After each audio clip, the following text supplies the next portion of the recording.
रानी की जय हो। बैठिए युवराज। ये देखिए दादी, भारत में किसी ने एक आरटीआई लगाई है। कैसी आरटीआई राजकुमार? आरटीआई में लिखा हुआ है कि भारत कब और किससे आजाद हुआ। 14 अगस्त और 16 अगस्त 1947 को भारत का शासक कौन था?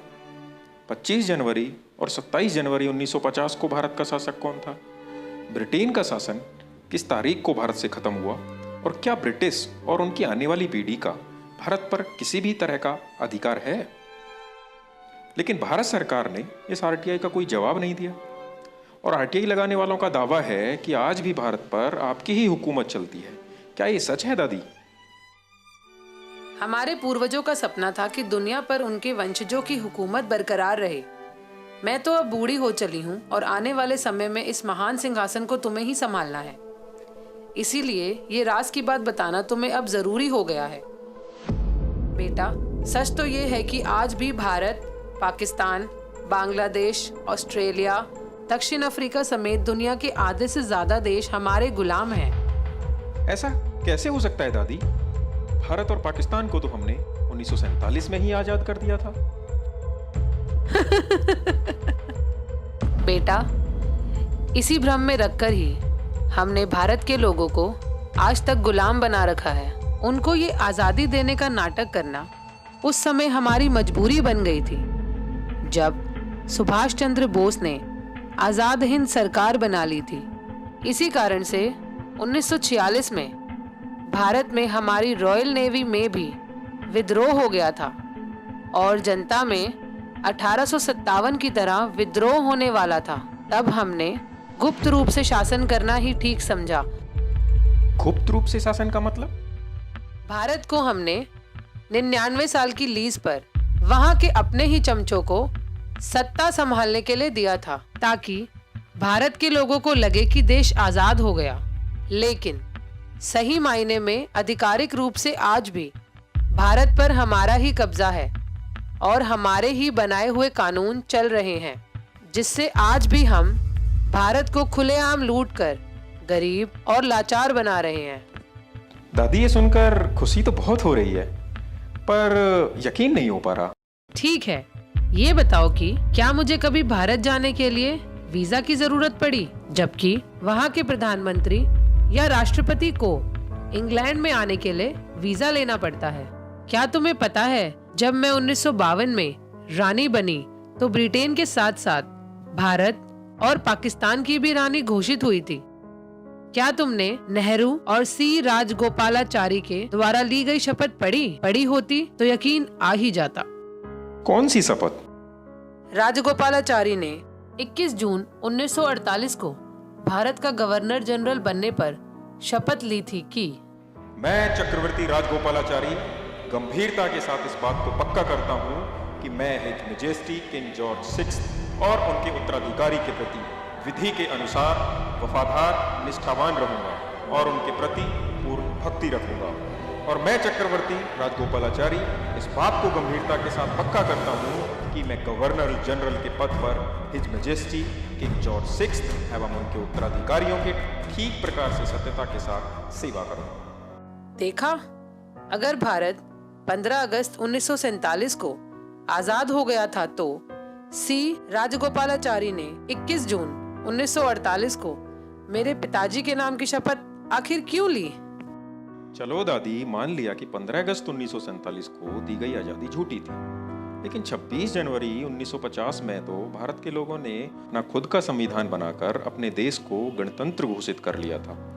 उसके बाद तो उनको आजाद मानना ही पड़ेगा। बेटा, तुम बहुत भोले हो। गणतंत्र शब्द का मतलब भी नहीं समझते। गणतंत्र का मतलब मालिक बनना नहीं होता। वहाँ का संविधान हमारा बनाया हुआ एक कानून ही तो है, जिसका पालन वहाँ के हर एक आदमी को करना ही पड़ेगा। इसको समझने के लिए ये देखो, इंडियन इंडिपेंडेंस एक्ट 1947, इसमें सेक्शन 6 क्लॉज 3 को पढ़ो। इसमें साफ साफ लिखा है कि भारत में कोई भी कानून बनाने का, रोकने का और हटाने का अंतिम निर्णय वहाँ का गवर्नर जनरल ब्रिटेन के राजा की अनुमति से ही कर सकता है। वहाँ का संविधान भी एक कानून ही तो है जिसको हमारी अनुमति से गवर्नर जनरल सी राजगोपालाचारी ने 26 जनवरी 1950 को मान्यता दी थी। इस समझौते के तहत हम जब चाहे 99 साल की लीज और संविधान को रद्द करके भारत में दोबारा से सीधे सीधे शासन कर सकते हैं। इसी बात को भारत सरकार ने भी एक सरकारी दस्तावेज में स्वीकार किया है। कौन सा दस्तावेज? 1953 में रामनारायण द्वारा पूछे गए एक सवाल के जवाब में भारत सरकार ने आधिकारिक रूप से लिखकर भेजा कि ब्रिटिश नेशनैलिटी एक्ट के अंतर्गत भारत का हर व्यक्ति ब्रिटिश कानूनों के अधीन है और यह स्थिति भारत के गणतंत्र होने के बाद भी नहीं बदली है। यानी भारत के लोगों को हम आज भी अपने कानूनों के तहत सजा सुना सकते हैं, चाहे वे भारत का प्रधानमंत्री ही क्यों ना हो। तो क्या दादी, वहां का प्रधानमंत्री लोगों का नहीं बल्कि आपका सेवक है? क्यों तुम्हें नहीं लगता? दिल्ली के बुराड़ी इलाके में जिस जगह मेरे दादा जॉर्ज पंचम का राज तिलक हुआ था, उसी जगह मेरे कहने पर मनमोहन सिंह की सरकार ने कोरोनेशन पार्क बनवाना शुरू किया, जिसमें हमारे दादा परदादा की मूर्तियां और हमारा एक विजय स्तंभ लगा है। और अब मोदी सरकार ने उससे भी ज्यादा हजारों करोड़ों रुपया खर्च कर उस पार्क का निर्माण जल्द से जल्द पूरा करवा दिया। इस तरह भारत के राष्ट्रपति भवन के सामने लगे खंबे पर मेरे सितारे का निशान देख सकते हो, जो कि मेरे मुकुट और छड़ी पर भी है, जिसे मेरी इजाजत बिना भारत में कोई भी हटा नहीं सकता। और अगर भारत के किसी प्रधानमंत्री या राष्ट्रपति ने अपनी माँ का दूध पिया हो तो मेरे उस सितारे के निशान और कोरोनेशन पार्क को हटा कर दिखाए। और आरटीआई के जवाब में अगर भारत के राजपत्र पर यह लिख कर दे दे कि भारत के लोग वहाँ के सर्वोच्च शासक हैं और ब्रिटेन की रानी का भारत पर कोई अधिकार नहीं, तो मैं अपना सिंहासन उस आदमी के लिए खाली कर दूंगी। दादी, वहां के लोग इस पार्क और इस नकली आजादी का कोई विरोध नहीं करते? विरोध तो दूर की बात, भारत के गुलाम लोग तो रोजाना जनगण मन गाकर हमारा ही गुणगान करते हैं। दादी, बाकी तो समझ गया, पर उनका राष्ट्रगान हमारा गुणगान कैसे? बताओ ना दादी। जनगण मन के बारे में मैं तुम्हें बाद में बताऊंगी। जी दादी, long live British, long live queen. नमस्कार साथियों, मेरा नाम अंकित है और मैं मुरादाबाद के एक छोटे से गांव से हूं। मैं एक साधारण किसान परिवार से हूं। ये वीडियो अभी आप लोगों ने देखा, हो सकता है कि इस वीडियो की सारी बातें आप लोगों को सच ना लगें, लेकिन साथियों वास्तविकता यही है कि इस वीडियो की एक एक बात सच है। और जिन लाखों लोगों ने इस देश को आज़ाद कराने के लिए अपनी कुर्बानियां दी, उनका सपना आज भी अधूरा का अधूरा है। आज भी ब्रिटेन की रानी का शासन भारत पर होना उन सारे शहीदों का अपमान है।